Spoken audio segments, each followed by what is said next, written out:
ഒരുപാട് മലയാളികൾക്ക് ഭയങ്കര ഇഷ്ടമുള്ളൊരു ട്രാവൽ വ്ളോഗറാണ്.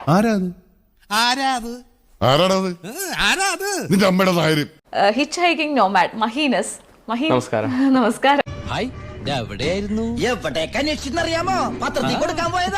ഞാൻ ഇത്രയും നേരം സംസാരിച്ചതിൽ ഒരു ക്യൂരിയോസിറ്റിയുടെ പുറത്ത് ചോദിക്കുകയാണ്.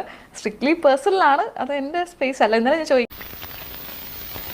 എടി പെണ്ണെ, നിന്റെ ചാട്ട എങ്ങോട്ടാണെന്നൊക്കെ എനിക്ക് മനസ്സിലാവുന്നുണ്ട്. ആ വെള്ളം അങ്ങ് വാങ്ങി വെച്ച വെർജിൻ പിന്നെ പ്ലാസ്റ്ററും കൂടെ മേടിച്ചോണേ. എവിടെ വായിലൊട്ടിക്കാനാ? എനിക്ക് ഇവിടെ വർത്തമാനം കേട്ടിട്ട് ചോറ്. എന്റെ ആൻസർ പറഞ്ഞാൽ ചില ആളുകൾക്ക് അത് വിഷമാവും എന്നുള്ള ഒരു കാരണം കൊണ്ട് ഞാൻ അതിന് മറുപടി പറയുന്നില്ല. അത് കൊച്ചമ്മ പറയാതെ എനിക്കറിയില്ല. പിന്നീട് സ്പെഷ്യലായിട്ട് നിങ്ങൾ എന്നെ വിളിച്ചത് യാത്രയുടെ എന്താ പറയാ അനുഭവങ്ങൾ പറയാനാണല്ലോ, കൂടുതൽ എന്റെ ഒരു പേഴ്സണൽ ടോക്ക് എന്നുള്ള നിലയിൽ. അപ്പം അതുകൊണ്ട് ഞാൻ ഇതിന് മറുപടി പറയുന്നില്ല.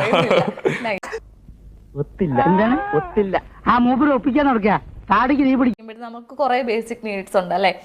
ഇപ്പം സെക്സ് ആണെങ്കിൽ കൂടി നമ്മുടെ ഒരു ബേസിക് നീഡ് ആണ്. എനിക്ക് നല്ല ഇഷ്ടമാണ്.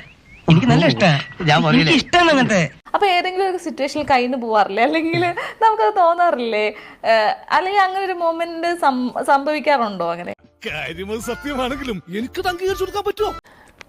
എനിക്കിപ്പോ കയ്യിൽ നിന്ന് പോവാറില്ല, മനസ്സിലായില്ല. എന്റെ കയ്യിൽ എങ്ങനെ ആയിരിക്കണം?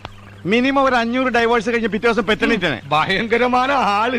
അതെങ്ങനെയാ? കർത്താവും അടിവുള്ളവരെ കൊണ്ട് അറിയാൻ പറയും. അപ്പം കയ്യിൽ നിന്ന് പോകുന്നവരുണ്ടായിരിക്കാം. എന്തിനാണ് അപ്പൊ വഴി കൂടെ പോണ വയ്യാവലിയായിരുന്നു വാങ്ങണത്? അയ്യോ, അതിപ്പോ പുതിയതൊന്നും അല്ലല്ലോ, ഇവന്റെ സ്ഥിരം പരിപാടി. അപ്പൊ കയ്യിൽ നിന്ന് പോയിരുന്നവരുണ്ടെങ്കിൽ അത് പൊക്കോട്ടെ എന്ന് മാത്രമേ എനിക്ക് പറയാനുള്ളൂ. കഴിവുണ്ടായിട്ട് മാത്രം കാര്യമില്ലടാ, കുറെയൊക്കെ ഭാഗ്യം കൂടി വേണം. മോനെ, ഇതൊക്കെ ഒന്ന് തുടങ്ങി കിട്ടാനേ ബുദ്ധിമുട്ടുള്ളൂ. അത് കഴിഞ്ഞാ പിന്നെ ഭയങ്കര സുഖം. പിന്നെ അച്ഛന്റെ ബെല്ലൈക്കൺ അമർത്തണം, സബ്സ്ക്രൈബ് ചെയ്യണം, ലൈക്ക് ചെയ്യണം, കമന്റ് ചെയ്യണം.